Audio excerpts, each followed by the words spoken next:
Rashad, there's this dude named Aaron Douglas. Scratch that. There was this dude named Aaron Douglas, a painter in the time of the Harlem Renaissance. Mrs. Capperdine, my art teacher freshman year, turned me on to him during a lesson about artists from that period. Now, I had already been into art way before Mrs. Capperdine's class. I've been drawing since I was like 5 or 6. It came from hanging out with my dad after church on Sundays. Well, Spoonie and Mom would be there too, but for some reason, when I think back on it, it always seemed like it was just me and Dad. Probably because we had our own thing, our own after church tradition. He would drive the whole family to this diner downtown. Mom would order the eggs and English muffin.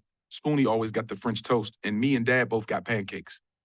Then Spoonie and Ma would go back and forth trading corny jokes, which I was usually all about, except on Sundays. Sundays was when I butted out and let the two of them have their dry humor because me and Dad, we had pancakes, coffee, hot chocolate for me, and the newspaper. Dad, of course, would be really reading the newspaper. Politics, current events, sports, every single story. But he pulled the comics section out and handed it to me. As I'm sure you can tell by now, my old man doesn't do funny all that well. But me, I love the comics. All of them. But there was one in particular that struck me more than the others. And the funny thing is, I'm not really sure why. It definitely wasn't the funniest one. As a matter of fact, most times it wasn't funny at all. Not to me, at least. It was called The Family Circus. A brilliant name for a comic strip, even though the family in the comic wasn't much like a circus. They were pretty normal. And the strip wasn't really a strip. It was just one image, one scene. Not like the others, which were made up of a whole bunch of different boxes, each one telling more of the story. I know you know what I mean. Everybody knows what comic strips look like. But this one, The Family Circus, was just one picture in a circle. Not even in a box like normal comics. And it was all about this normal white family. 4 kids, 2 parents, and a grandma. And nothing ever seemed to be happening. Like, I remember this one where the oldest son, Billy, and his younger siblings are watching their grandmother talk on the phone. And it just said, Grandma's phone is really old fashioned. That's it. See? No punchline. Not funny. And if anything, it's actually pretty lame. But maybe that's why I liked them. Maybe I was fascinated by the fact that it seemed like white families, at least in comics, live simple, easy lives. That, and also the images, I loved them. Loved them. And every Sunday after church, I would tear the family circus out to save. By the time I got to Mrs. Capperdine's class, and by the time she taught the lesson about Aaron Douglas, I had collected like 1,000 family circus clips. I stored them all in a shoebox under my bed and would go through them sometimes just to pick one out to copy sketch. And after a while, I got better at drawing and started making my own family cartoons in the same style. I called them the real family circus, and most of them featured a cartoon version of my father shouting at a cartoon version of my brother. But when I saw Mr. Douglas's work, well, the family circus kind of went out the window. Aaron Douglas was doing a different thing, on a whole other level. Let me describe what his work looks like. Imagine the Lion King, but all the lions are people, black people.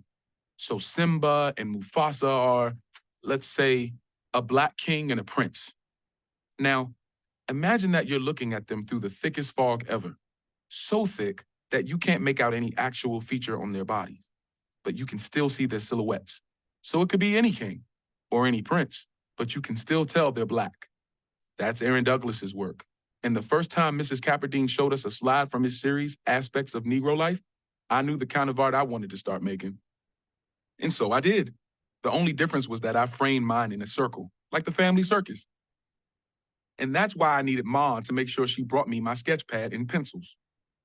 I woke up early, and before doing anything else, before getting up and having a morning pee or brushing my teeth or spirometering, I turned the TV on, muted it, then grabbed my stuff and started sketching on a fresh page. I wasn't sure what I was drawing. That's not true. I knew exactly what I was drawing. The only thing I could. I was going to recreate the scene, what had happened to me, what was playing constantly on the news, on the page. First, the outline. A teenage boy, hands up. No, erase. Hands down. No. Hands behind his back. Outline of a figure behind him, bigger than he is, holding him around the neck. No, not that. Fist in the air. No, not that either. Hand pushing through the teenage boy's chest. A building behind him. A store. Person in the doorway, cheering. After the rough outline, I started shading, which was the tricky part. See, In Aaron Douglas's work, there's always this haziness, this ghostliness to everything. But then there's also lots of light, as if light beams just break through certain parts of the paintings. I like that.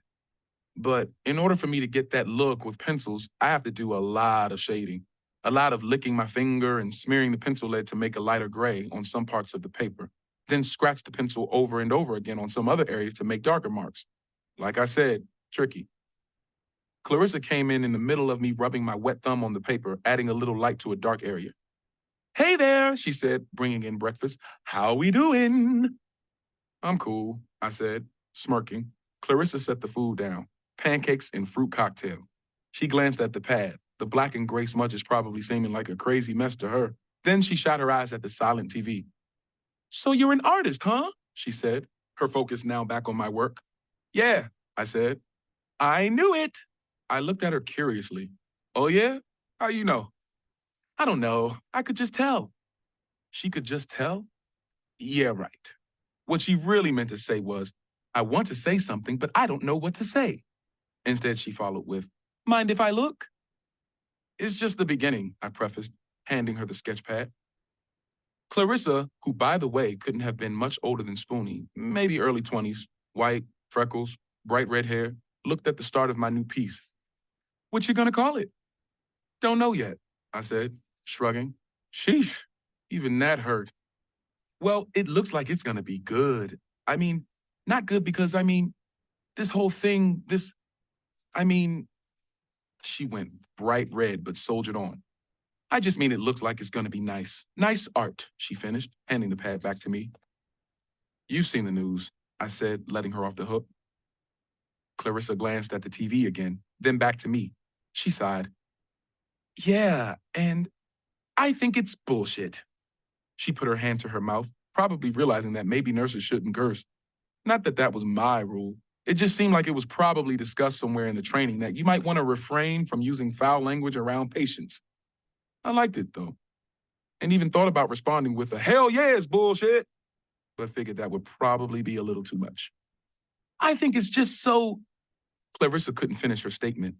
I nodded to let her know I understood and that I was having just as much trouble trying to figure it all out, too. But one thing we could agree on was the part about it being bullshit. To cut some of the discomfort that now surrounded us, I flipped through the pages in the sketchbook to show her some of my more finished pieces. This is what a completed piece looks like, I said, holding the pad up. The image was of silhouettes of soldiers, maybe 20 of them in a line, marching. At the back were babies, marching, and they progressively got bigger, older, and right in the middle was the ultimate image of a strong soldier.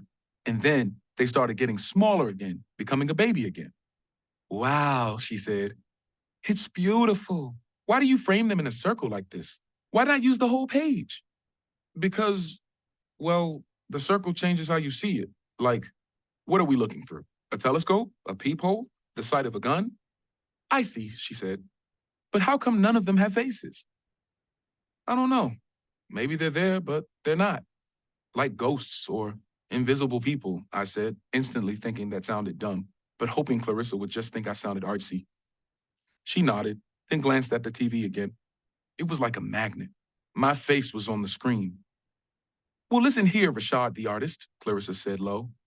Don't forget what I said about getting up and moving around. It's important. She wagged her finger at me playfully. I'll come back and check on you later. I worked on the drawing for a while until my hand started to cramp up, which is just one of those things that happen when you work with pencil. Seems like some genius would have figured out how to make pencils out of rubber or something a little softer, even though that's probably a silly thing to even think. But when your hand starts aching in the middle of such a personal piece, there's no telling what you might think about. I put the pencil and pad down and decided to follow Clarissa's instructions and get up. But not only did I decide to get up, I decided to get the hell out of that empty, boring, beige hospital room. Room 409. I climbed out of bed, snatched the back of my robe clothes, and ventured out into the wild, not so wild, world of the hospital. I hunched over like an old man, protecting, I guess, my ribs. They hurt more when I stood straight. I eased slowly down the hall, each step pricking me inside. As I looked around at the nurses and the doctors and the families standing around the beds of their loved ones in the rooms with open doors. Phones ringing, machines beeping, doors opening and closing, soda cans dropping in vending machines. Conversations about next steps and tests and surgeries. At the end of the hall was an elevator that happened to open the moment I got to it. A doctor got off, and I got on for no other reason than that it was there, open, waiting for me. I hit the 1 button, and down to the first floor I went. Once the doors opened again, I found myself in the busiest part of the building, the main floor where people were checking in, doctors and nurses zipping back and forth to the cafeteria, and most importantly, where the gift shop was. It was the only thing remotely interesting. So, Destination Gift Shop was in full effect. It didn't take long for me to realize that hospital gift shops have terrible gifts. At least that one did. I mean, really bad gifts. Oh, so sorry you're in the hospital having your legs amputated. Know what'll make you feel better? A snow globe with a unicorn in it. Oh, so sorry to hear about your cancer, but I've got just the picker-upper, a refrigerator magnet of a lighthouse that says Springfield. Ain't no lighthouses in Springfield, but who cares? I poked around looking at all the snacks. They did have good snacks. Weird doodads and whatnots, trying not to make any moves that were too sudden. It was more of a step, step, step. Swivel head to the left, then to the right. Repeat. Nice and easy. The woman behind the counter didn't seem to be paying me any attention and instead was flipping through the newspaper. She had to be in her 60s. I could tell, not because she looked old, she didn't, but because she had all those little moles all over her face that only old black ladies get. My grandma had them. Can I help you? She asked, catching me off guard. I threw my hands up and backed away from the assortment of plastic flowers. Just looking, I said, wound up. She zeroed in on me, smirked. Relax, kid. I've been here long enough to know that no one steals from a hospital gift shop.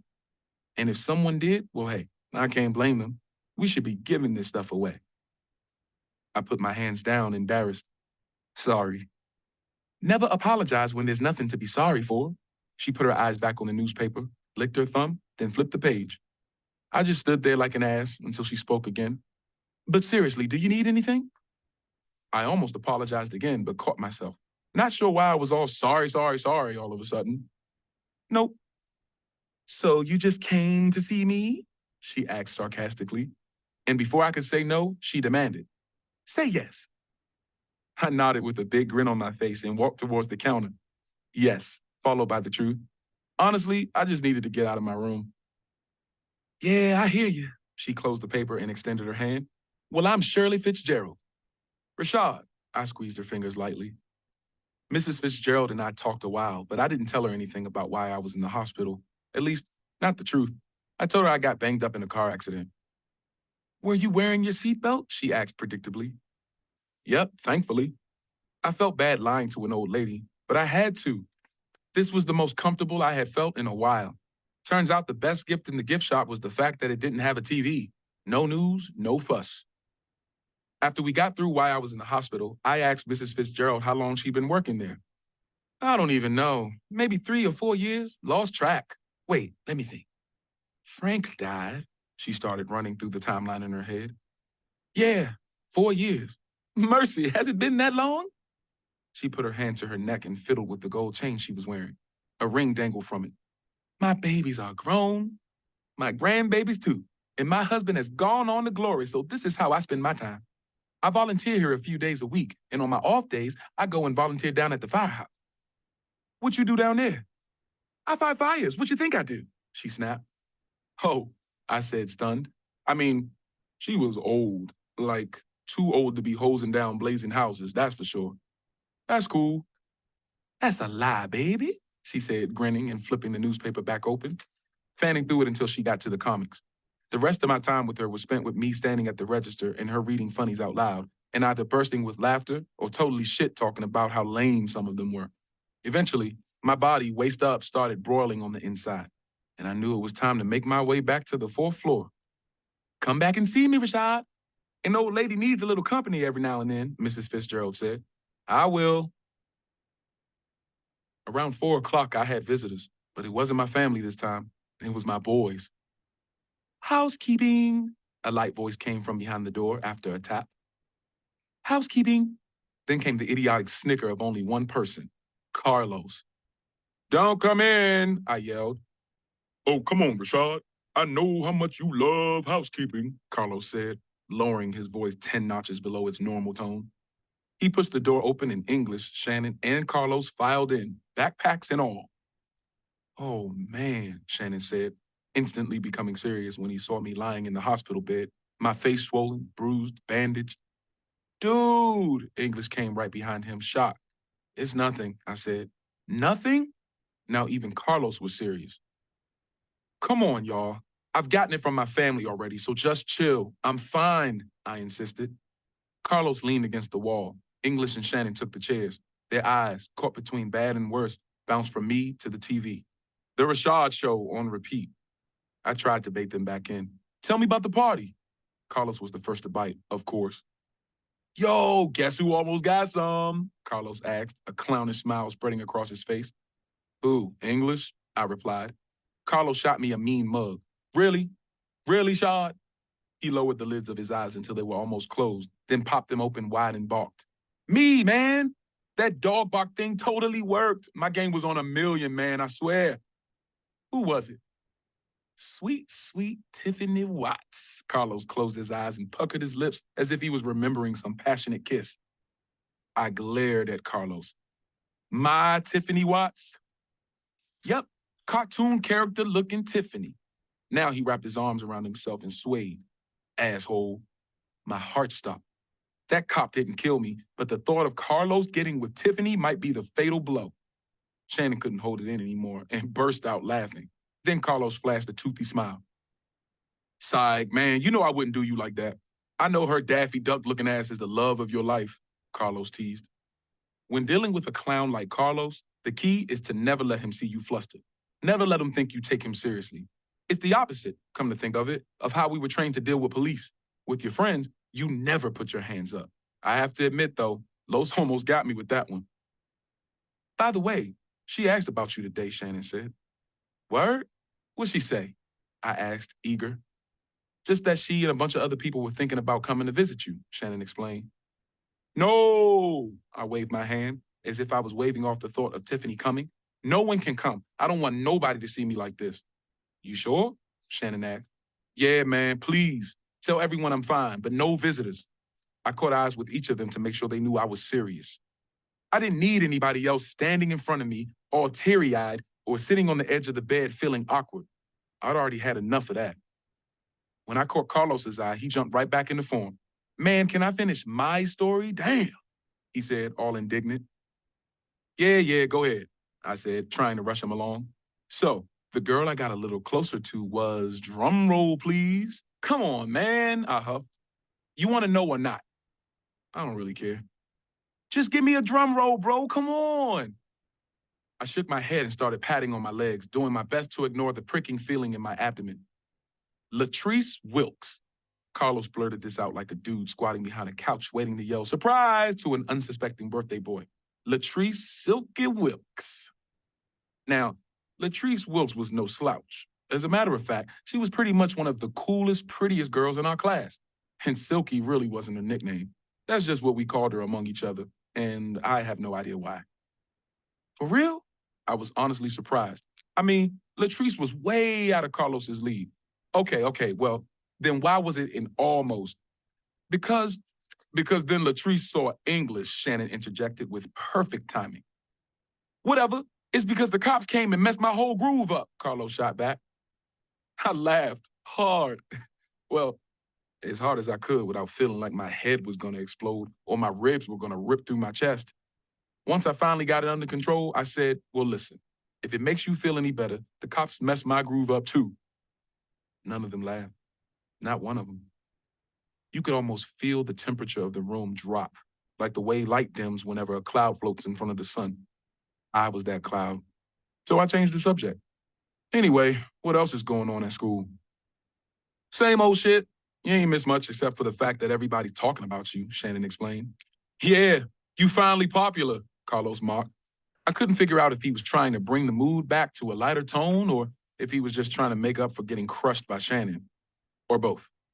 This might even land you an actual date with Tiffany. Please, I don't need no broken nose to get a girl. The mere mention of it made the bandage itchy. I scratched it super gently.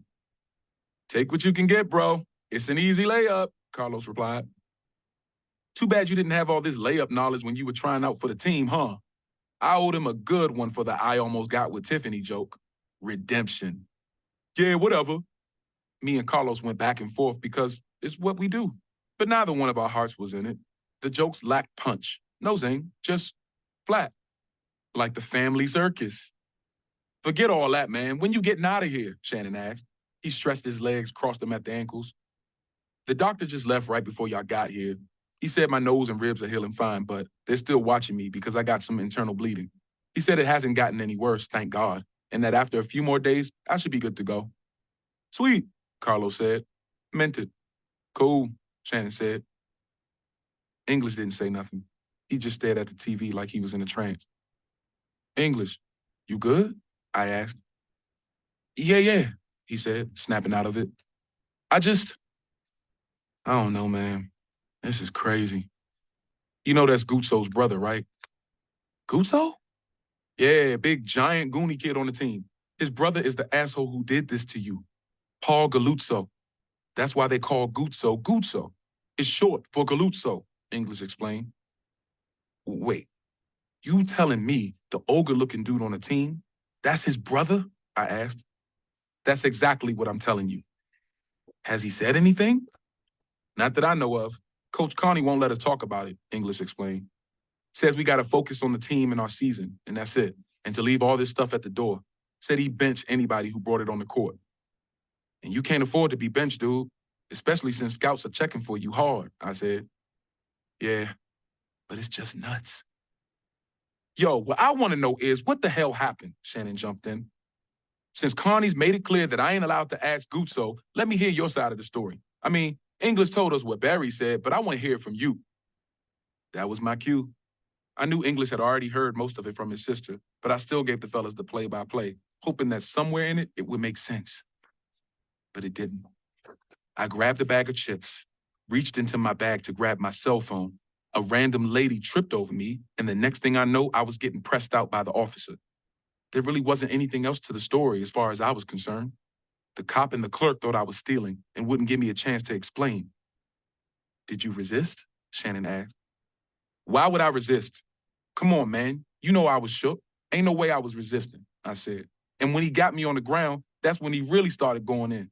Like, every time he hit me, I would move. Who wouldn't? It hurt. And then he'd tell me to stop moving, but I couldn't help it. Shit, Carlos said, his eyes full wide. English was staring at the TV again, his face now becoming a fist, tight and angry. The room was stifling with the weird tension, this strange sadness, when finally Shannon spoke up.